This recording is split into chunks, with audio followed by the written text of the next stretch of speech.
So how can you double your productivity in your business when you're working full-time, when you've got kids, and you're also trying to find some sleep so you can keep your sanity? That's a great question, and one that early on I was never asking, because in the beginning, I was a one-stop shop.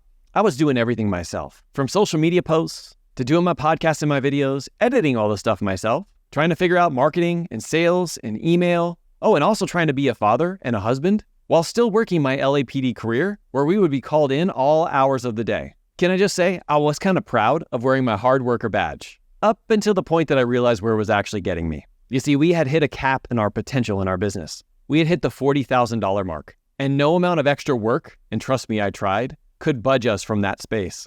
So we had to get working on a different plan.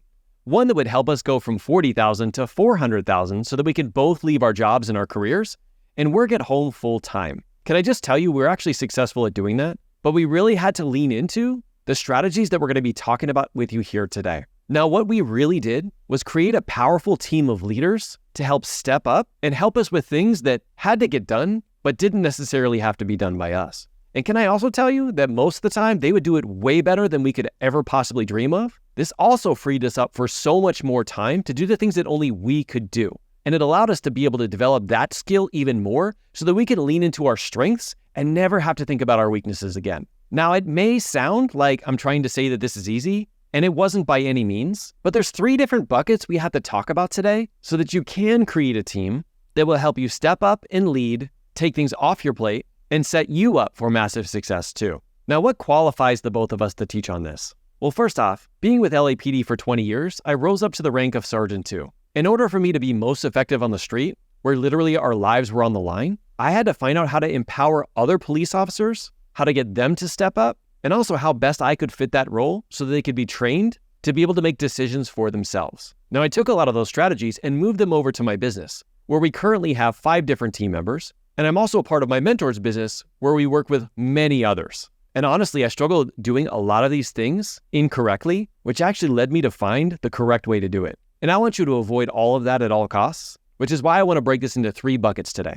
Number 1 is how you hire to make sure that you have the right employee for the job. Number 2, how to train them to get the best out of them and to have them lean into their strengths and not their weaknesses. And number 3 is how to delegate. Because sometimes as a leader, that's a little difficult, especially when you think you're the only person who can do that thing. So let's dive into the hiring bucket first. Teresa, you're on. So number 1 is hire before you're ready. Many times we'll try to convince ourselves that we can't afford help, but in reality, we can start really small and it's going to make the biggest difference. This could be something that is holding you back. Imagine if you had someone on your team that could take the things that you don't like doing or that you're not good at so that you can really focus on your strengths. And I'm not just talking about business. Imagine if someone came to your home to do laundry or clean your house or walk your dog. These are some of the mundane tasks that take us a lot of time, and sometimes we use it as a crutch. Because if we're busy doing all of those other things, then we're not putting time and effort into our business. Number 2 is ask yourself, what impact is this going to make when I don't have to do everything myself? How much less stress would I have if someone else was taking action in my business?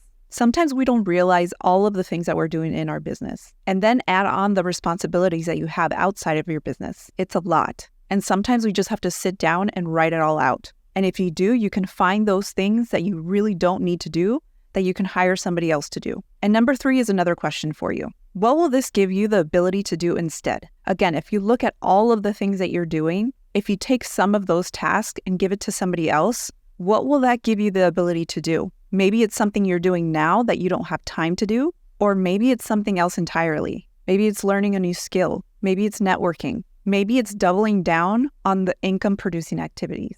Wait, guys, I thought you were going to tell me about how to hire people. And that's exactly what we're doing. Because here's the thing, if you answer these questions in your heart space of how powerful this is going to be for you to hire someone, you're going to find someone every single time. But if you're in your headspace of like, I don't have enough actions for them to take, I don't know if I can afford this, you're also going to equally go out and prove to yourself that nobody's going to be fit to actually help you with those activities. And so let's lean into our heart and move on into how to actually find people to hire. So step number 4 is, where do you actually find people to hire? Well, there's agency websites that literally go out and find you someone for your specific business needs. But there's also social media, making a post, asking friends, asking family, There's a lot of people who would love to be able to work from home and be able to help you out on your mission. You might also know some other business owners who also employ people in their business, and they're also a great resource too. I can't tell you how many people that I found from someone else who was a business owner, and that person needed additional work too. Now this leads us into step number 5, is before you even start looking, you want to make sure you know what position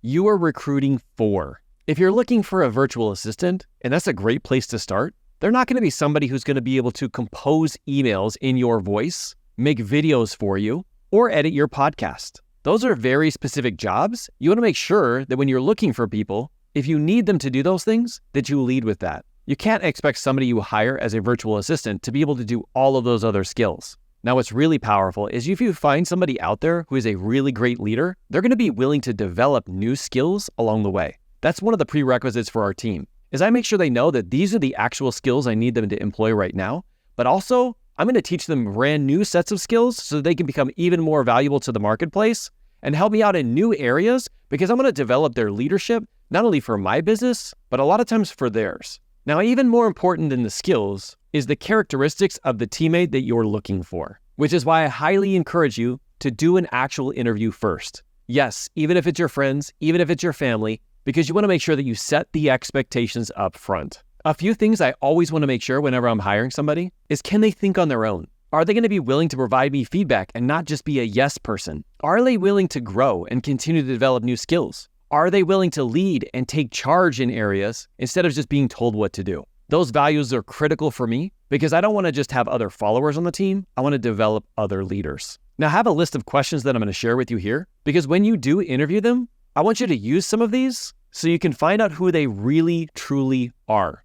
Some people can crush an interview if you're not specific on the questions, and then you'll get them on the team and you have no idea where they came from. Here's some questions that have really helped us. So tell us a little bit about yourself. Not only your business goals, but what are your personal goals too? What excites you the most about potentially working with us? What scares you about potentially working with us? Why do you feel like you're a great fit for this team? What are your greatest strengths? What are your greatest weaknesses? What is something about yourself that you want to work on? Are you open to growth and taking on additional responsibilities as the business grows? Is there any limitations that you'd like us to know right now? And lastly, is there anything that you want to ask us? I always want to open it up because I don't want it to feel like we're always barraging them with questions. I want them to be able to ask us questions too. And this moves us on to step number 7. Number 7 is keep them in their strength zone. Once you know what their strengths are, make sure you give them tasks that align with their strengths or help them develop their strengths. This will keep them motivated and set them up for success. So what are some of the activities that you're going to want to give them that's going to be within their strength zone? I usually like to break this down into 2 different possibilities. Number 1, the income producing activities, the things that move the needle the most for your business. Or number 2, the other things that allow you to spend more time on the income producing activities. It doesn't really make sense to hire somebody for your team if it's also not going to improve the bottom line. Yes, you being able to have more free time and free energy is ultimately going to do that, but especially at the beginning, if you can free yourself up to do some of those income producing activities, you're going to quickly realize that you're going to pay their salary and go way above that and wonder why you didn't do this any sooner. Now, there's 2 caveats you need to know before we move on, and that leads us to step number 9. Step number 9 is having a trial period, possibly 30 days. You don't need to give them 40 hours a week right off the bat. Some people start off with 4 to 5 hours a week. Just make sure you communicate this up front. This gives you the ability to figure out whether they're a good fit for you and if you're a good fit for them. And number 10 is talk to your accountant. When you hire someone for your business, it can be a tax write-off, but please make sure you talk to your accountant. So now that you have an idea of the hiring process that we follow, we move on to the next step, which is actually training them. Now, so many people crush that first step of hiring and then forget they actually have to train the new person. And sometimes slowing down in the beginning can be a little painful. But we've got a few ways to be able to speed that up when you follow this process. Now, typically what we do is I will record screen captures, whether it's on my phone, using StreamYard, or some way that when I record myself doing that specific thing, they can actually watch me and follow along. Not only is this powerful to be able to train them, but later, if they forget about it, or they just haven't done it in a while, they can always go back to that video and watch it again. It's also powerful too, because after you have this group of videos, if you hire anybody else in the future, you just send them the videos and you don't have to recreate it. Now, yes, I share the list of actions that I want them to take, but don't forget to explain the why behind it. I feel like so many people forget this step. And that is like, can you do this, this, and this, and this? But they don't explain the why or the reason why they want them to do it. or even the impact that it's going to make when they're able to step up and take over. This is something that I always remind myself. Instead of just telling them the what and the how, I have to take the time to slow down and explain the why. It makes them have more of a buy-in and really put their energy and effort into those actions. Now, when it comes to training, yes, I want to be able to train them to be able to crush it in their current role, but I also want them to be able to actually excel when it comes to their personal and professional goals too. So I don't just look for things that I can teach them that are specific to my business. I also look about overarching things that maybe if I taught them, it would actually help them make more income, make more impact, or do less work. So I'm constantly flowing this through. What is something that I can teach or train them that will impact this business, while also at the same time being able to help them achieve their goals too? And of course, after that, it's just about investing your time and energy into that person, giving them everything that you can give them. A lot of times the people come on my team, they actually get my personal mentorship because I want them to succeed so much. Now, if you get to this point and it's been less than 30 days, which I hope it has, and you just find that this person is not a good fit, I want to let you know it's time to keep looking. Just because you didn't find that person on the first try does not mean that the person isn't out there. Once you find that person that is a good fit, you're going to be so glad that you did. But let's say that you have found that person. They've done the first 3 things very, very well. They're watching the videos, they're taking action, and you can see that they're really excited and inspired by the way that you lead. Well, there's a couple things we want to make sure that we do during that process so that we can not only develop them as leaders, but actually make them an important part of the team. Let me have Teresa jump in and break down a few of those things right now. Always give feedback, and please don't let it always be negative. Ask them for feedback. You want to know if you're doing a good job as a leader, so asking for feedback is critical. Set up an environment so that people feel comfortable coming to you. Acknowledge and appreciate them as much as possible. People want to feel appreciated and that they're doing a good job. Make sure you tell them if they are. By giving feedback, and a lot of the time having it be positive, even if there is something negative to share, by asking them for feedback and creating this kind of environment, it's going to make them feel like a part of the team. And that's what you want.